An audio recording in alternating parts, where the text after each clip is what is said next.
చాలా విషయాలు చెప్పారు. నిన్న సబితా ఇంద్రారెడ్డి గారి పైన ప్రోటోకాల్ విషయంలో కాంగ్రెస్ పార్టీకి సంబంధించినటువంటి కార్యకర్తలు, నాయకులు ఆమె పట్ల అనుసరించినటువంటి తీరు ఏదైతే ఉందో దాన్ని మేము తీవ్రంగా ఖండిస్తున్నాం. రేషన్ కార్డుల పంపిణీ అనేది అది అధికారికమైనటువంటి కార్యక్రమం. మరి అధికారికంగా జరగవలసినటువంటి ఆ కార్యక్రమానికి మీ పార్టీ నాయకులను, ఏ రకమైనటువంటి పదవులలో లేనటువంటి వాళ్ళను, వార్డు మెంబర్లు కూడా కానటువంటి వాళ్ళను ఎందుకు ఆ వేదిక పైన కూర్చోబెట్టిరు? అదే ఒక ఎమ్మెల్యేగా ఉన్నటువంటి వాళ్ళను, ప్రజలతో ఎన్నుకోబడ్డటువంటి వాళ్ళను ఎందుకు మీరు గౌరవిస్తలేరు? వాళ్ళని ఎందుకు డయాస్ పైన ఉంచిరని అడిగినంత మాత్రాన మొత్తం వాళ్ళ పార్టీకి సంబంధించినటువంటి కార్యకర్తలందరూ కూడా ఆమె నిలదీసి, ఎట్లా ఆమె సీనియర్ నాయకురాలు, హోమ్ మినిస్టర్గా చేసింది, 15 సంవత్సరాలు ఒక మంత్రిగా కొనసాగిరు, అనేక సందర్భాలలో ఎమ్మెల్యేగా ఉన్నటువంటి తనని మొత్తము అంటే ఒక మామూలు వ్యక్తిలాగా ఇట్లా ఏలు పెట్టి చూపిస్తూ ఉన్నారు. అది ఎవరి ముందర? శ్రీధర్ బాబు గారు వేదిక పైన ఉన్నప్పుడే అది చేశారు. అంటే వీళ్ళు ఏమనుకుంటున్నారు? మరి పోనీ అది అధికారిక కార్యక్రమం కాకపోతే మీ పార్టీ కార్యకర్తలను, నాయకులను అందరినీ కూర్చోబెట్టుకో. మరి పార్టీ కార్యక్రమంగా చేయాలని అనుకున్నప్పుడు గాంధీ భవన్లోనే పెట్టుకోవచ్చు కదా. గాంధీ భవన్నే నువ్వు అధికారికంగా అదే ఒక వేదికగా చేసుకొని అక్కడనే జరిపించుకోండి. ఎందుకు ఈ రకంగా ప్రోటోకాల్ని ఉల్లంఘిస్తున్నారు అనేది ఈ సందర్భంగా నేను అడుగుతున్నాను. ఇవాళ ప్రోటోకాల్ అనేది ఇక్కడే కాదు, మొత్తం రాష్ట్ర వ్యాప్తంగా అక్కడ సునీత లక్ష్మారెడ్డి కాన్స్టిట్యున్సీలో కూడా ఆమె విషయంలో కూడా ఇదే రకంగా ప్రవర్తిస్తున్నటువంటి పరిస్థితి.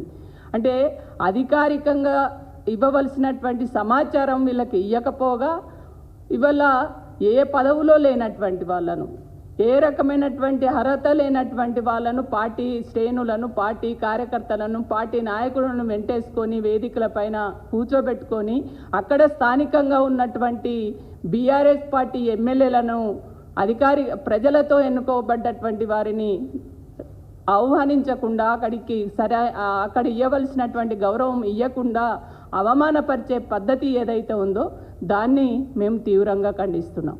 ఇవాళ నిజంగానే రేవంత్ రెడ్డి అనేటువంటి వ్యక్తి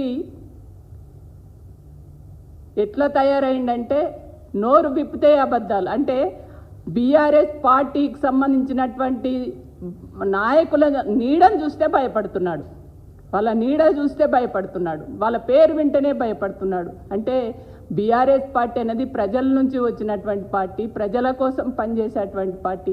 దీన్ని ఎట్టి పరిస్థితుల్లో వీళ్ళను వీక్ చేయాలి, బీఆర్ఎస్ పార్టీని లేకుండా చేయాలని ఎన్నో కలలు కంటుండు.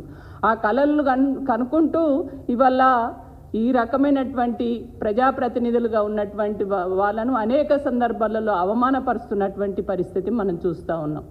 ఇవాళ నిజంగానే మీ పద్ధతిలో మేము పోవాలనుకుంటే మేము పోలేమా? మేము కూడా మీరు సెక్రటేరియట్ రాకుండా మేమందరం కూడా అడ్డుకోవచ్చు. మరి ఎందుకు అడ్డుకుంటలేం? ప్రజాస్వామ్యం పైన మాకు గౌరవం ఉంది, రాజ్యాంగం పైన మాకు గౌరవం ఉంది. ఒక ప్రజాస్వామ్యబద్ధంగా పరిపాలన జరగాలని మేము కోరుకునేటువంటి వాళ్ళం. మరి అట్లాంటి పరిపాలన మీరు కొనసాగించకుండా ఇష్టం వచ్చిన పద్ధతిలో మీరు పరిపాలన చేయడం అనేది ఏదైతే ఉందో దాన్ని మేము ఖచ్చితంగా ప్రశ్నిస్తూనే ఉంటాం. ప్రజలు అందరూ కూడా గమనిస్తున్నారు. ఇవాళ ప్రతి మాటకు ఏమంటాడు రేవంత్ రెడ్డి గారు? అసెంబ్లీకి రాండ్రి మాట్లాడుండ్రి అంటాడు.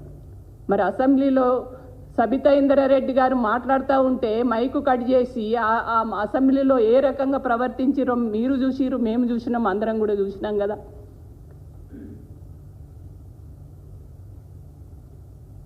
నీతిగా నిజాయితీగా పరిపాలన చేస్తే చేయండి, చేత కాకపోతే నాకు చేతనైతే లేదని తప్పుకోండి. కానీ ఇవాళ ప్రజలకు భారంగా తెలంగాణ ప్రజలు ఎన్నో కలలు కన్నారు. తెలంగాణ వస్తే తెలంగాణను బాగు చేస్తారు, తెలంగాణ రాష్ట్రాన్ని మేము బాగు చేసుకుంటాము, మంచి పరిపాలన కేసీఆర్ చేస్తారని అదే పద్ధతిలో కేసీఆర్ గారు చేసిర్రు. కానీ ఇప్పుడు ఇవాళ నువ్వు చెప్పినటువంటి అబద్ధపు మాటలు, మోసపు మాటలు, దొంగ మాటలు చెప్పి ప్రజలు నమ్మి ఏదైతే ఓటు వేసిండ్రో నువ్వు చేస్తావని కలలు కన్నారో అవన్నీ కూడా ఇవాళ ప్రజలు తెలుసుకున్నారు. అరే మేము ఆయన చెప్పిన అబద్ధపు మాటలు నమ్ముతిమి, మోసపోతిమి, తెలియక కయ్యల పడితిమి, ఇంత దరిద్రమైనటువంటి పరిపాలన ఈ రేవంత్ రెడ్డి చేస్తున్నాడు, మాకు భారంగా తయారైంది అనేటువంటి పరిస్థితి వాళ్ళ తెలంగాణలో తెలంగాణ ప్రజలు ముఖ్యంగా మహిళలు మాట్లాడుకున్నటువంటి మాటలే నేను ఇవాళ మీ ముందు చెప్పడం అనేది జరుగుతుంది. కాబట్టి అంటే రేవంత్ రెడ్డి ఏమనుకుంటుండంటే అబద్ధాలు చెప్పి ప్రజల్ని నమ్మించవచ్చు, ప్రజలు నమ్ముతారు అని కలలు కంటున్నాడు. కానీ తెలంగాణ ప్రజలు చాలా తెలివిగల వాళ్ళు, ఎవరేం మాట్లాడుతారో గమనిస్తారు, వాస్తవాలు ఏంటో అర్థం చేసుకుంటారు. కాబట్టి ఇవాళ తెలంగాణ ప్రజలకు అర్థమైంది, 420 హామీలు ఇచ్చిండు, ఒకటి కూడా అమలు చేస్తలేడు, ఒకటో రెండో అరకొర చేసి అది చేసినని డబ్బగొట్టుకుంటుండు, అవి కూడా చేస్తలేడు.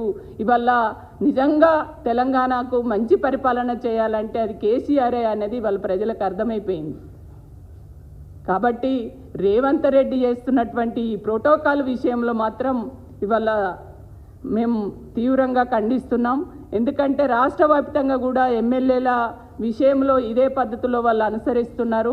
ఇవాళ ప్రోటోకాల్ పాటించండి, ప్రోటోకాల్ పాటించకపోతే ఖచ్చితంగా ఇవాళ నేను ఒకటే అడుగుతాను, నిన్న వేదిక పైన పోలీసులకు ఏం అవసరం అండి?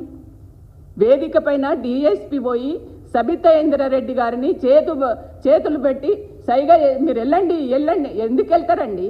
ఆ లోకల్ ఎమ్మెల్యే కదా, ఆమెకు రైటు లేదా? వేదికను పంచుకునే హక్కు లేదా?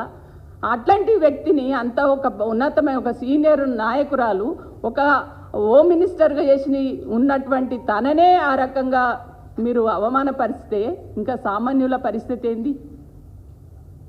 కాబట్టి వల్ల ఇక్కడ ఉన్నటువంటి అధికారులు, పోలీసు వ్యవస్థ అంతా కూడా కాంగ్రెస్ కార్యకర్తలుగా పనిచేస్తున్నారు. నేను ఒకటే రిక్వెస్ట్ చేస్తున్నా, ప్రభుత్వాలు వస్తుంటాయి పోతుంటాయి, కానీ అధికారులలాగా పనిచేయండి, ప్రోటోకాల్ను పాటించండి.